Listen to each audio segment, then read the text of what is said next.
Good morning, student. Today we are going to discuss the code division multiple access of direct sequence spread spectrum communication system.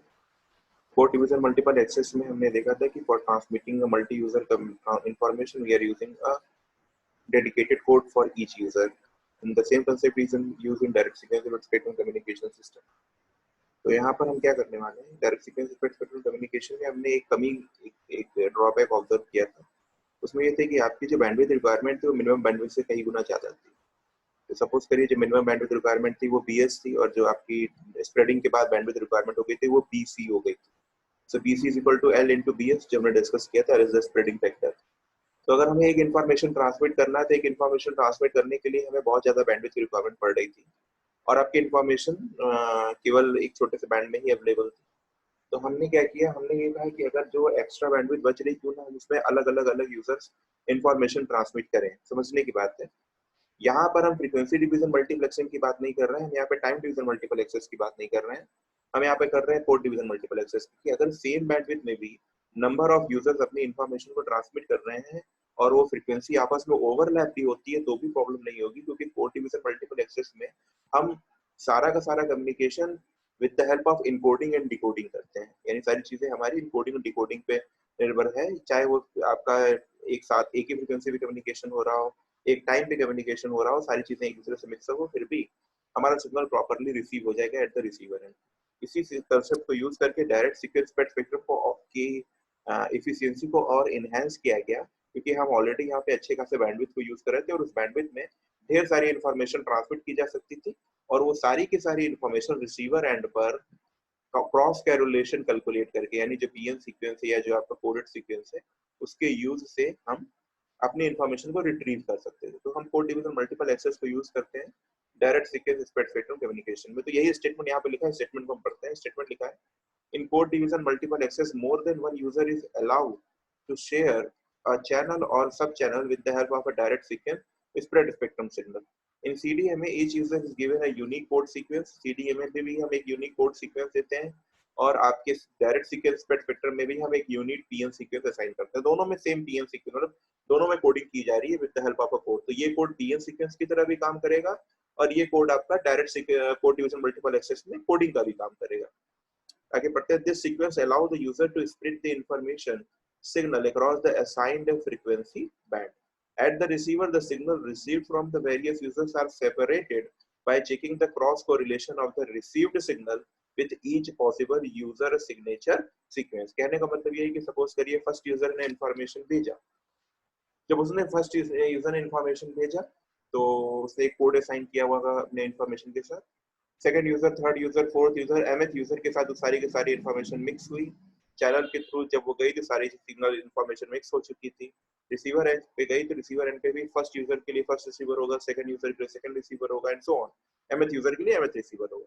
तो सारे के सारी information जो mix हो गई थी चैनल में वो फर्स्ट रिसीवर के पास पहुंचेगी. तो फर्स्ट रिसीवर के पास वो कोडेड सीक्वेंस पड़ा हुआ है जो पहले वाले फर्स्ट ट्रांसमीटर के पास था. वो क्या करेगा, उसी पीएन सीक्वेंस को उठा के उस इंफॉर्मेशन में यूज करेगा, उसका मल्टीप्लिकेशन करेगा. मल्टीप्लिकेशन के बाद क्या होगा, फर्स्ट यूजर की इंफॉर्मेशन में वही कोड था.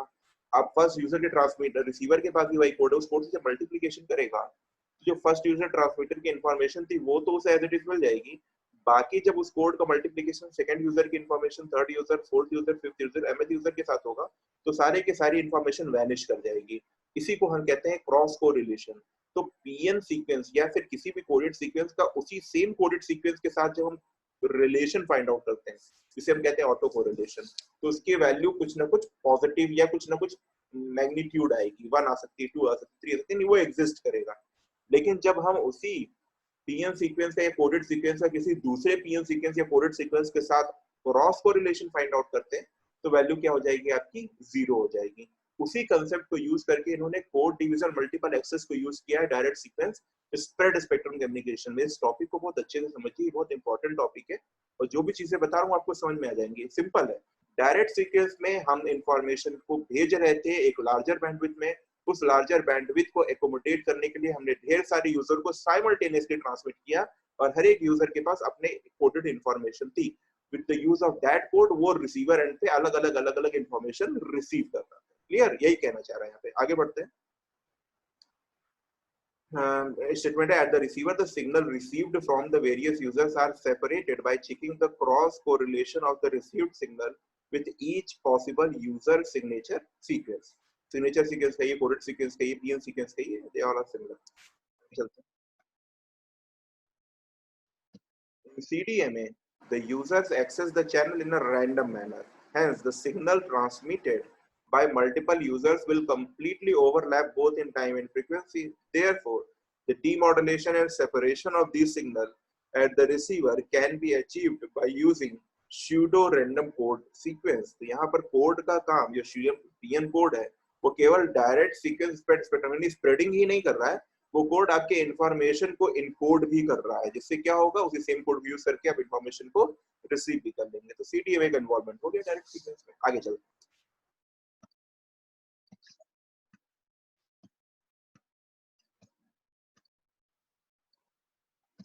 यहाँ पर आपको ब्लॉक डायग्राम दिख रहा है. ब्लॉक डायग्राम की हेल्प से इन्होंने बताया कि कैसे direct sequence spread spectrum system में हम सीडीएमए को इन्वॉल्व कर सकते हैं. यहाँ पे दिख रहा होगा लेफ्ट साइड में, देखिए आपके पास क्या है, SK1, SK2, SK3 up to SKM. ये SK1, SK2, SK3 क्या है, वन रिप्रेजेंट कर रहा है फर्स्ट यूजर को, सेकंड रिप्रेजेंट कर रहा है सेकंड यूजर को, थर्ड रिप्रेजेंट कर रहा है थर्ड यूजर को, एम रिप्रेजेंट कर रहा है mth यूजर को. K1, K2, K3 sorry K जो रिप्रेजेंट कर रहे हैं वो kth सैंपल को रिप्रेजेंट कर रहा है. तो यहाँ पर kth sample of first user, kth sample of second user, kth sample of mth user, इन सभी को एक साथ मल्टीप्लेक्स करके भेजा जा रहा है. मल्टीप्लेक्सिंग करने के लिए इन्होंने पहले क्या किया, जो फर्स्ट यूजर का kth सैंपल था यानी SK1, उसमें मल्टीप्लिकेशन किया इन्होंने C1T का.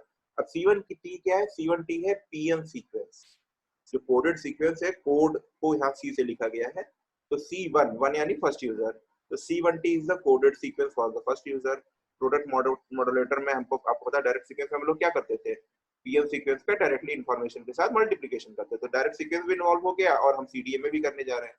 तो पीएन सीक्वेंस को हमने मल्टीप्लिकेशन कर दिया किसके साथ, अपने फर्स्ट यूजर के केयर सैंपल के साथ. ठीक है, इसी तरीके से हम C2T यूज करेंगे, सेकंड यूजर के लिए पीएन सीक्वेंस होगा, CMT mth यूजर के लिए पीएन सीक्वेंस होगा. इन सभी का मल्टीप्लिकेशन हो जाएगा उनके रिस्पेक्टिव केयर सैंपल में. अब ये सिग्नल आपका चैनल के थ्रू प्रोपेगेट होना है. चैनल के थ्रू प्रोपेगेट होने से पहले इसमें और भी चीजें एसोसिएटेड होंगी, जैसे क्या, इसकी पावर एसोसिएटेड होगी. तो जो एम्पलीट्यूड होता है, एम्पलीट्यूड को हम √P1 से भी रिप्रेजेंट करते हैं. ध्यान होगा कि नहीं, P is equal to A²/2, so A is equal to 2 into P और A is equal to √2 of P1. तो √2 जो हो गया वो क्या हो गया आपका, it is a constant term, और √P1, √P2, √P3 this represent the amplitude of the signal. So √P1, √P2, √P3, √Pm, ये amplitude represent कर रहे हैं सिग्नल के. G1, G2, G3 क्या है, G1, G2, G3 are the GM are the scalar gain. Suppose के जैसे मैंने आपको बताया A²/2 is P is equal to A²/2, so A² is equal to 2 into P, A is equal to √2 into P. तो √P तो हमने अलग कर लिया, √2 जो बचा वो क्या हुआ, वो कोई ना कोई एक टर्म था, वो कांस्टेंट टर्म था. उन सभी को क्या कह रहे हैं, स्केलर गेन कह रहे हैं. इसी तरीके जब सिग्नल के थ्रू प्रोपेगेट होगा तो एटेन्यूएशन होगा, एम्प्लीफिकेशन होगा. तो जो आगे का टर्म है, एम्पलीट्यूड वाला टर्म है, वो आपका इंक्रीज भी करेगा, डिक्रीज भी करेगा. तो उन सभी को रिप्रेजेंट करने के लिए उन्होंने यहाँ पे एक स्केलर गेन यूज कर लिया, जिसको कह रहे हैं फर्स्ट यूजर के लिए स्केलर गेन G1 हुआ, सेकंड यूजर के लिए G2 हुआ, mth यूजर के लिए GM हुआ. तो फाइनली ये सारा सिग्नल आपका एक साथ मिक्स हो गया है चैनल पे जाके. चैनल को हमने यहाँ पे प्लस साइन से रिप्रेजेंट किया, वहां पे जाके सारे सिग्नल मिक्स हो रहे हैं, प्रोपेगेट हो रहे हैं. During the propagation of the channel आपके यहाँ पे नॉइसेस ऐड हो जाएंगे सिग्नल के साथ, इंटरफेरेंस भी ऐड हो जाएगा, दोनों चीजें ऐड हो जाएंगी आपकी. सिग्नल आपका रिसीवर एंड पे पहुंचेगा. तो रिसीवर एंड पे क्या होगा, अब ये सिग्नल अलग अलग नहीं है, सारे के सारे सिग्नल आपस में क्या हो गए, ऐड हो गए. तो रिसीवर एंड पे देखेंगे जो ऐड हुआ सिग्नल है, पहले जाएगा आपके फर्स्ट यूजर के पास. तो फर्स्ट यूजर के रिसीवर डायग्राम पे हमारे पास क्या है, रिसीवर डायग्राम पे हम अगेन C1T से मल्टीप्लिकेशन कर रहे हैं. यहाँ प्रोडक्ट मॉड्यूलेटर बना जिसमें हमने C1T अप्लाई किया रिसीवर साइड पर फर्स्ट यूजर के लिए. तो C1T से मल्टीप्लिकेशन करेंगे तो जो भी आपका सिग्नल मिक्स होके पहुंचेगा यहाँ पर, उसमें कौन कौन से कंपोनेंट होंगे, उसमें सर कंपोनेंट होगा SK1 C1T into G1 √P1 plus SK2 C2T G2 √P2 plus SKM CMT GM √Pm and so on. तो इस तरीके के सारे कंपोनेंट प्रेजेंट हो गए. जब C1T का मल्टीप्लिकेशन होगा फर्स्ट टर्म के साथ, किसके साथ, फर्स्ट टर्म क्या है, SK1 C1T G1 √P1. तो C1T into C1T हो जाएगा. मैंने आपको बताया था कि C1T into C1T यानी सेम ऑटो कोरिलेशन कैलकुलेट करेंगे पीएन सीक्वेंस के साथ. तो क्या हो जाएगा, वो 1 हो जाएगा। यानी आपको जो सिग्नल रिसीव होगा होगा SK1 G1 under root P1 total modulator के आउटपुट पर। बाकी सिग्नल के साथ क्या होगा, बाकी सिग्नल के साथ भी C1T का मल्टीप्लिकेशन होगा। तो जब मल्टीप्लिकेशन होगा SK2 C2T into C1T G2 under root P2, तो C1T इंटू C2T क्या रिप्रेजेंट करेगा, ऑटो क्रॉस कोरिलेशन। मैंने बताया आपका एक पीएम सीक्वेंस पे दूसरे पीएम सीक्वेंस के साथ जब क्रॉस कोरिलेशन कैलकुलेट करते हैं तो वैल्यू क्या हो जाती है, 0 हो जाती है। तो सेकंड यूजर के आउटपुट क्या आ जाएगा, 0 आ जाएगा। इसी तरीके का C1T का C3T के साथ मल्टीप्लिकेशन होगा 0 होगा, C1T का CMT के साथ मल्टीप्लिकेशन होगा 0। तो फर्स्ट यूजर के आउटपुट पर, रिसीवर के आउटपुट पर आपको क्या मिलेगा, केवल आपको केवल फर्स्ट यूजर का kth सैंपल मिलेगा with G1 under root P1। G1 is scalar k under root P1 is the amplitude of that signal। आप क्या करिए, उसको लो पास फिल्टर से पास कर दीजिए। आपको पता है हमेशा हम लोग क्या करते हैं रिसीवर साइड पर, आपकी जो इन्फॉर्मेशन है वो तो केवल आपकी किलोहर्ट्ज में है, तो हम लो पास फिल्टर करते हैं। यहाँ पर क्या बना हुआ है आपके पास, एक इंटीग्रेटर बना हुआ है। इंटीग्रेटर बिहेव लाइक अ लो पास फिल्टर। हमने इसे लो पास फिल्टर से पास किया, kth सैंपल चाहिए था तो kth सैंपल के लिए हमने स्विच को क्लोज किया, उसको पास कर दिया। यहाँ पे जो भी डिटेक्शन टेक्निक आप यूज करना चाह रहे हैं, आपने अगर पीएसके डिटेक्शन टेक्निक यूज की तो पीएसके यूज कर लीजिए। आपकी बुक टॉविन शिलिंग में, सॉरी आपकी बुक बीपी लाठी में quadrature amplitude modulation detector use किया था, तो हमने यहाँ पे क्यूएएम डिटेक्टर यूज कर लिया। It's depend upon the modulation आप कौन सा यूज कर रहे हैं, वो हमारा मेन क्वेश्चन नहीं है। आप कोई मॉड्यूलेशन यूज कर रहे हैं, जो भी मॉड्यूलेशन यूज कर रहे हैं उसका डिटेक्शन प्रोसेस यहाँ पे कंप्लीट कर लीजिए, you will get your information. Similarly second user के लिए आप C2T से मल्टीप्लिकेशन करेंगे, तो C2T का मल्टीप्लिकेशन C1T से होगा तो वैल्यू 0 हो जाएगी, लेकिन C2T का सेकंड यूजर के C2T से मल्टीप्लिकेशन होगा तो आपको क्या मिलेगा, SK2 G2 under root P2। फिर उसको पास कर दीजिए, आपको रिसीवर सिग्नल। इसी तरीके से हर एक जो भी कंबाइंड सिग्नल था वो हर एक यूजर्स के रिसीवर के पास जाएगा। वो C1T के पास भी जाएगा, वो C2T के पास भी जाएगा, वो C3T के पास भी जाएगा, वो CMT। आप उसमें क्या करेंगे, करस्पॉन्डिंग टीएम सीक्वेंस जो रिसीवर के पास पड़ा हुआ है उससे मल्टीप्लाई करिए, you will get the desired information. बाकी सारी इंफॉर्मेशन 0 हो जाएगी। तो यहाँ पे सबसे इंपॉर्टेंट चीज क्या है, direct sequence spread spectrum code division multiple access में सबसे इंपॉर्टेंट चीज जो समझने वाली ये है कि यहाँ पे ये सबसे प्राइमरी रिक्वायरमेंट ये है कि आपका जो पीएम सीक्वेंस है वो पीएम सीक्वेंस एकदम एग्जैक्ट होना चाहिए, वो अपनी सारी प्रॉपर्टी को होल्ड कर रहा हो, ऑटो कोरिलेशन एग्जिस्ट करे, क्रॉस कोरिलेशन 0 हो। समझ में आया कि नहीं समझ में आया? अगर ये प्रॉपर्टी फेल कर गई तो it is not possible to retrieve the data correctly. इससे क्या क्रिएट होगा, इससे अगर वो क्रॉस कोरिलेशन फेल कर जाता है, C1T C2T के साथ मल्टीप्लिकेशन करने के बाद अगर 0 नहीं होता है तो ये क्या क्रिएट करेगा, ये फर्स्ट यूजर के लिए इंटरफेरेंस क्रिएट कर देगा बिकॉज ऑफ सेकंड यूजर। इसी तरीके का अगर C1T का मल्टीप्लिकेशन C3T के साथ 0 नहीं होता है तो वो भी क्रिएट करेगा इंटरफेरेंस, किसके लिए, फर्स्ट यूजर के लिए। किसके, कौन जनरेट कर रहा होगा, थर्ड यूजर जनरेट कर रहा होगा इंटरफेरेंस। इस तरीके के इंटरफेरेंस को कहते हैं मल्टीपल एक्सेस इंटरफेरेंस। तो उसकी बात भी हम आगे लिटरेचर में करेंगे। तो ये ब्लॉक डायग्राम मुझे लगता है आप लोगों को समझ में आ गया होगा। इस ब्लॉक डायग्राम में कोई बड़ी बात नहीं है। लेफ्ट हैंड साइड में ट्रांसमीटर डायग्राम है, राइट हैंड साइड पर रिसीवर डायग्राम है। सेम पीएम सीक्वेंस का मल्टीप्लिकेशन करके हम अपनी इंफॉर्मेशन को रिसीव कर रहे हैं। वही सारी चीजें स्टेटमेंट के फॉर्म में नीचे लिखी भी हुई है, हम देख लेते हैं।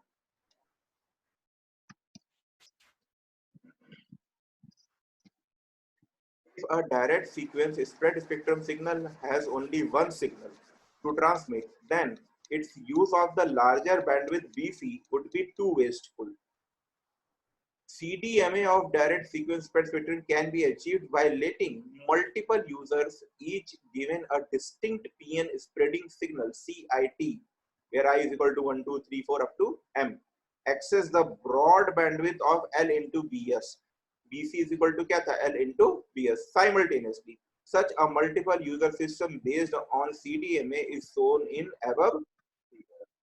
समझ में नहीं समझा, यानी ये यही बात है कि अगर एक ही यूजर को कम्युनिकेट करने देंगे, एक यूजर को कम्युनिकेट करने देंगे तो फिर इंफॉर्मेशन जो होगी वो कम्युनिकेट तो हो जाएगी, लेकिन उस बैंडविड्थ को भी तो आप वेस्ट कर रहे हैं जितना ज्यादा ले रखा है आपने। उस बैंडविड्थ को यूटिलाइज करने के लिए क्यों नहीं नंबर ऑफ मल्टीपल यूजर्स को अलाउ कर देते हैं सेम बैंडविड्थ यूज करने के लिए। हम पीएम सीक्वेंस की हेल्प से उनकी कोडिंग कर देंगे और डिकोड कर लेंगे। यही बात उन्होंने नीचे कही। आगे चलते हैं।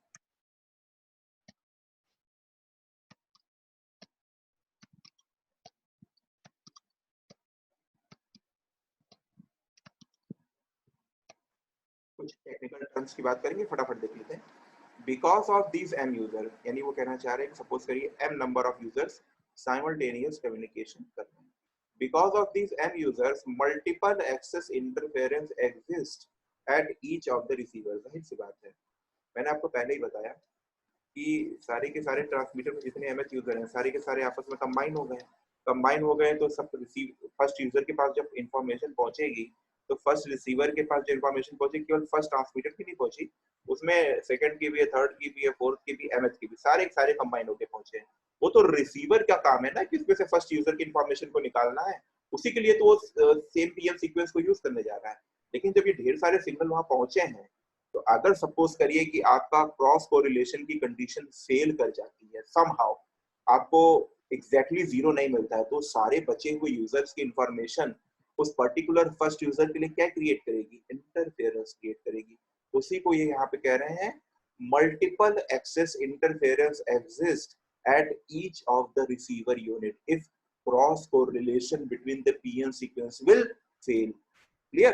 To analyze a direct sequence spread spectrum with m multiple access user, we compute the interference at the output of a given receiver caused by the remaining m-1 user.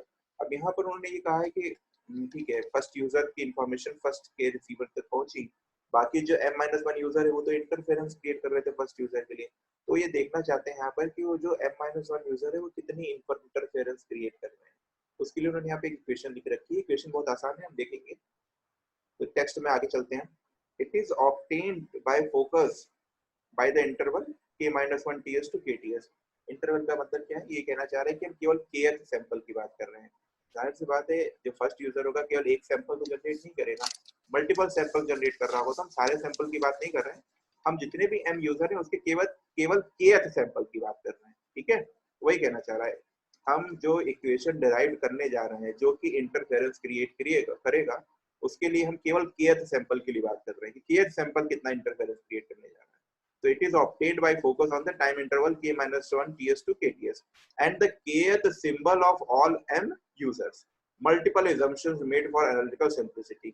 ढेर सारे assumptions इन्हें मानने पड़े उस इक्वेशन को derive करने के लिए, क्योंकि अगर सारी चीजें हम कंसीडर कर लें, देखिए बहुत बेसिक सी बात समझिए, m यूजर्स हैं, ठीक है, सभी इंफॉर्मेशन ट्रांसमिट कर रहे हैं, इंफॉर्मेशन आपका वायरलेस कम्युनिकेशन के थ्रू पहुंच रहा है। जब इंफॉर्मेशन आपके पहुंच रहे हैं मल्टीप्लेक्स होके, तो कोई जरूरी नहीं कि जो इंफॉर्मेशन पहुंच रही है उन सभी का जो है पावर लेवल से इंफॉर्मेशन पहुंच रहे हैं उसका फेस रिलेशन से हो, उनके अदर कंपोनेंट से हो, तो उनके बीच में डिफरेंट वेरिएशन ऑब्जर्व होंगे, और जब डिफरेंट वेरिएशन ऑब्जर्व होते हैं तो उन सभी के एक साथ एनालिसिस करना बड़ा कॉम्प्लिकेटेड हो जाता है। तो इन्होंने कुछ एजम्पशंस मान लिए हैं, उन एजम्पशंस को मानने के बाद इन्होंने एनालिसिस किए। तो क्या है वो एजम्पशंस देख लेते हैं। First assumption, the ith user transmit one symbol. ith user यानी first user, second user, third user, fourth user, mth user. So the ith user transmit one symbol ski, I is equal to 1 to sk1, I is equal to 2 to sk2 over the time interval k minus ts to kts। यानी वो कहना चाह रहे हैं कि जितने भी user हैं, चाहे वो फर्स्ट हो, चाहे सेकंड हो, चाहे थर्ड हो, चाहे mth यूजर हो, सभी उस पर्टिकुलर टाइम इंटरवल में अगर k की वैल्यू 2 है, यानी सेकंड सैंपल की बात कर रहे हैं, तो 2 ts into 2 minus 1 ts to 2 ts, यानी इस टाइम इंटरवल में सारे के सारे यूजर अपने सेकंड सैंपल को ट्रांसफर करें। ऐसा नहीं हो रहा है कि सेकंड सैंपल भेजने में कोई पहले जनरेट कर दे रहा है सेकंड सैंपल, कोई बाद में जनरेट कर रहा है। ये कह रहे हैं सारे यूजर साइमल्टेनियसली एक साथ टाइम सिंक्रोनाइजेशन एकदम मेंटेन है, second user kth sample generate कर दे रहे हैं। if k equal to 2 तो second sample generate, k equal to 3 तो थर्ड सैंपल, यानी हर एक यूजर साइमल्टेनियसली एकदम टाइम सिंक्रोनाइजेशन में फर्स्ट सैंपल, पहला यूजर भी फर्स्ट सैंपल उसी टाइम इंटरवल में जनरेट किया, सेकंड यूजर भी सेकंड सैंपल उसी टाइम इंटरवल में जनरेट किया, थर्ड यूजर भी सेकंड। ये आइडियल सिचुएशन है, प्रैक्टिकल सिचुएशन में ऐसा नहीं होता है। प्रैक्टिकल सिचुएशन में जरूरी नहीं कि सारे यूजर उसी टाइम पे सेम सैंपल जनरेट कर रहे हैं, वो अलग अलग सैंपल जनरेट कर सकते हैं। इसीलिए उन्होंने यहाँ लिखा है कि we have to made some assumptions for the analytical simplicity derive करने के लिए। आगे चलते हैं। There is a no relative delay among m users। कहना चाह रहे हैं कि वो सारे के सारे m यूजर एक ही जगह बैठे हुए हैं और इनकी इंफॉर्मेशन एक ही साथ बिना किसी डिले के, रिस्पेक्टिव डिले के पहुंच रही है। यानी पहले यूजर का सिंपल अगर 1 सेकंड में पहुंचा है, दूसरे यूजर का भी सेकंड सेकंड पहुंचा, तीसरे यूजर का भी 1 सेकंड में पहुंचा है, फोर्थ यूजर का भी 1 सेकंड में पहुंचा, यानी उनके बीच में 0.001 सेकंड का भी डिफरेंस नहीं है। तो ये सेकंड assumption है, there is no relative delay among m users and each receiver receive the care symbol of all m user within the given time interval. All user have unit power symbol, मतलब जितने भी signal generate हो रहे हैं उसमें जो भी आपका सिग्नल ट्रांसमिट हो रहा है उसमें हम जो भी पावर डिस्ट्रीब्यूट की जा रही है वो सारी की सारी यूनिट है या सेम है। हम अलग से नहीं कर रहे कि इनको कुछ अलग पावर से हमने सिग्नल जनरेट किया, इनको अलग पावर से हमने, सबके सब पावर हमने सेम दे रखी है। सेम कहिए, यूनिट कहिए, यूनिट कह दिया तो मतलब सिंगल हो गया, सेम का मतलब सेम कह रहे हैं। नेक्स्ट स्टेटमेंट पढ़िए, the ith user transmission power is pi, यानी सेम है, p1 p2 p3 p4 सब इक्वल है।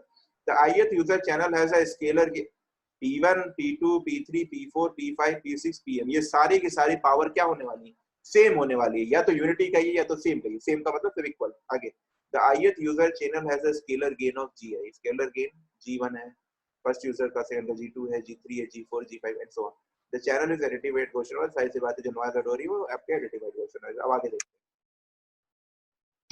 because all users share the same bandwidth, every receiver will have equal access to the same channel output signal. तो output signal क्या मिल गया, summation j equal to 1 to m gi under root pj skj cjt plus nt, वही same formula जो मैंने आपको बताया था। j is equal to 1 to m, जब j इक्वल टू 1 होगा तो पुट करिए तो क्या होगा, g1 under root p1 sk1 c1t, j equal to 2 होगा तो क्या होगा, g2 under root p2 sk2 c2t, j equal to 3 होगा तो g3 under root p3 sk3 c3t। तो हर एक यूजर के लिए कॉम्बिनेशन अलग अलग है कि नहीं, सबको इन्होंने समेशन फॉर्म में लिख दिया है, 1 2 3 4 5 6 m को इन्होंने j से रिप्रेजेंट कर दिया। तो for summation j equal to 1 to m g j under root pj skj cj t plus ntz, this is the combined multiple access signal जो आपका रिसीव हो रहा है हर एक रिसीवर के यूनिट पर। तो यहाँ पे यही क्लियर है आपका कि इस सिग्नल जो रिसीव हो रहा है इसी से हमें मैसेज सिग्नल को रिकवर करना होगा फर्स्ट यूजर के लिए, इसी से रिकवर करना होगा सेकंड यूजर के लिए, एंड सो ऑन। क्लियर है कि नहीं clear?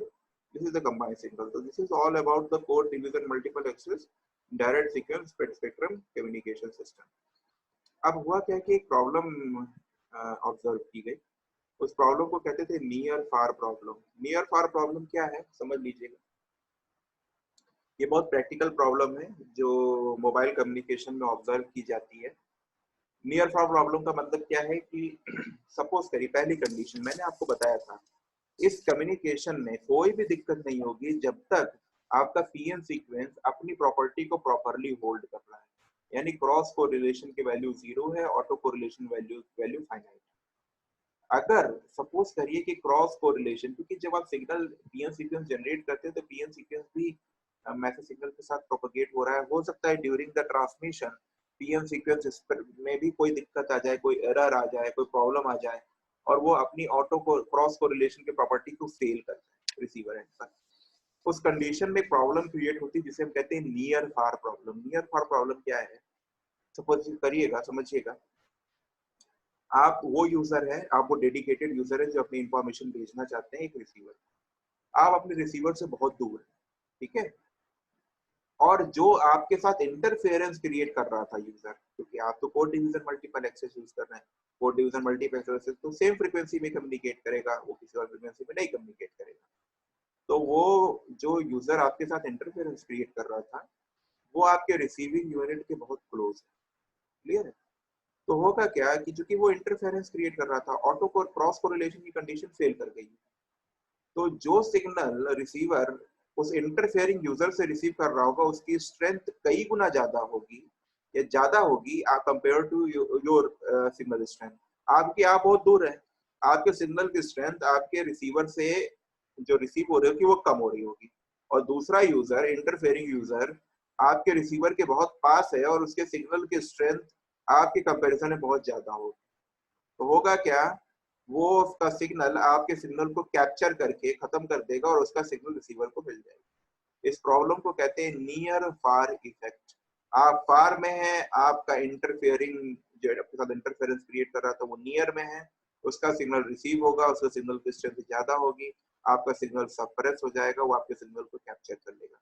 That phenomena is called near far effect, और ये तभी होती है जब क्रॉस कोरिलेशन की कंडीशन फेल हो। तो यहाँ पे उन्होंने नेक्स्ट स्टेटमेंट में हम ये देखेंगे कि नियर फार इफेक्ट क्या होता है, देखते हैं।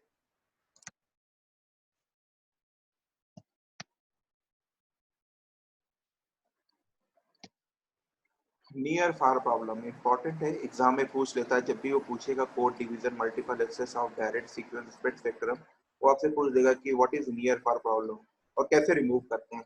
तो कैसे रिमूव करते हैं वो आज मैं डिस्कस नहीं करूंगा, वो कल हम डिस्कस करेंगे। लेकिन पहले हम ये देख लेते हैं कि नियर फार प्रॉब्लम एक्चुअली है क्या। मैंने आपको बता दिया लेमन लैंग्वेज में समझ लिया हम लोगों ने कि नियर फार प्रॉब्लम क्या है। अब उसे हम टेक्निकल टर्म्स में भी देखेंगे कि वो क्या चीज है। देखते हैं स्टेटमेंट क्या कह रहा है। The so-called near-far environment describes the following scenario. First condition: the desired transmitter is much farther away from its receiver than some interfering transmitter. आपको समझ में आ गया होगा, मैंने अभी इस स्टेटमेंट को समझाया था। मैं इस स्टेटमेंट को दोबारा पढ़ रहा हूँ, आप समझ जाएंगे। The desired transmitter is much farther away from its receiver than some interfering transmitter. यानी जो यूजर आपके सिग्नल के साथ इंटरफेयर कर रहा था वो आपके डिजायर्ड रिसीवर के बहुत पास और आप अपने ही रिसीवर से बहुत दूर।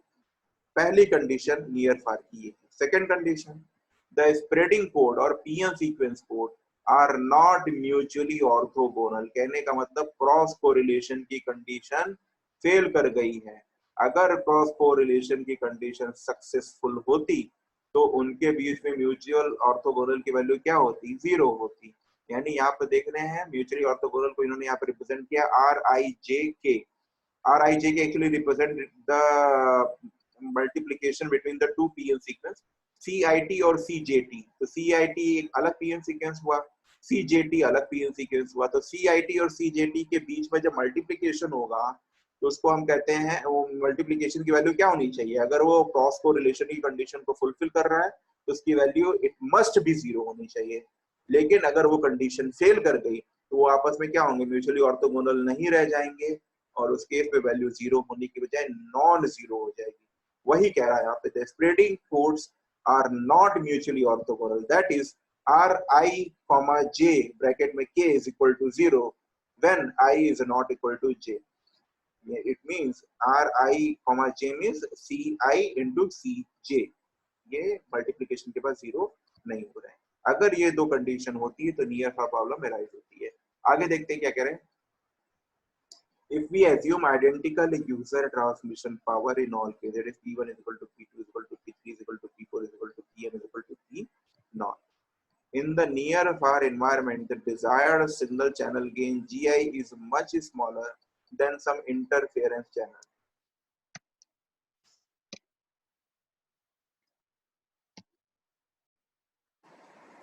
In the near far environment, the desired signal channel gain, यानी आपका जो चैनल गेन था वो क्या था? G1 था और जो इंटरफेरेंस क्रिएट कर रहा था उसका चैनल क्या था? G2 था।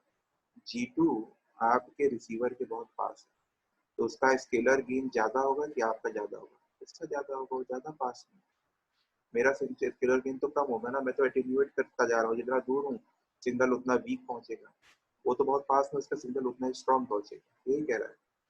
In the near far environment, the desired signal channel gain GI, desired signal channel gain कौन है? मैं हूँ, मैं फर्स्ट यूजर हूँ। GI means G1 is much smaller than some interference channel gain, यानी G2 की वैल्यू ज्यादा होगी, G1 की वैल्यू कम होगी। In other words, there may exist some users, हो सकता है मैं G1 हूँ, G2 भी पास में हो, G3 भी पास में हो, G4 भी पास में हो। तीन यूजर मेरे रिसीवर के पास में और तीनों इंटरफेरेंस क्रिएट करेंगे। तो यही कह रहा है कि हो सकता है ऐसे मल्टीपल यूजर्स हों जिनका स्केलर गेन आपके स्केलर गेन से ज्यादा है, यानी वो उस रिसीवर के ज्यादा पास है। तो उन्होंने उसको यहाँ पे लिखा है, in other words there may exist some user set capital J such that GI यानी मैं GI means G1 is less than Gj। Gj is 2 3 4 G2 G3 and G4 where small j is a subset of capital। तो capital J उन सारे users का combination है जो मेरे receiver के पास में है और जो मुझसे इंटरफेरेंस क्रिएट कर रहे हैं। Small j is a subset of capital J। Small j में भी 2 3 4, एक से ज्यादा भी हो सकते हैं, दो हो सकते हैं, तीन हो सकते हैं, चार हो सकते हैं। उन सभी का स्केलर गेन मेरे स्केलर गेन से ज्यादा है। तो GI is less than GJ। तो वही सेम इक्वेशन जो हमने वहां पे देखी थी पीछे, उसी इक्वेशन को उन्होंने यहाँ पे फिर लिखा हुआ है। कैसे लिखा है? जो इक्वेशन देख रहे हैं ना आप, इसी इक्वेशन में अब वो क्या कर रहे हैं, रिसीवर एंड पे क्या हो रहा होगा, रिसीवर एंड पे जब फर्स्ट यूजर के पास हम पहुंचे, भाई मैं अपनी इन्फॉर्मेशन तो फर्स्ट यूजर, मैं फर्स्ट यूजर हूँ, मैं चाह रहा हूँ मेरी इन्फॉर्मेशन फर्स्ट रिसीवर के पास पहुंच जाए, तो फर्स्ट रिसीवर क्या करेगा, मैं C1 हूँ या CI हूँ, वो भी CI से मल्टीप्लीकेशन करेगा, यही ना करेगा। तो जब मल्टीप्लीकेशन करेगा तो इक्वेशन नंबर 3 कैसे कन्वर्ट हो जाएगी, नीचे देखते हैं कैसे कन्वर्ट हो रही है।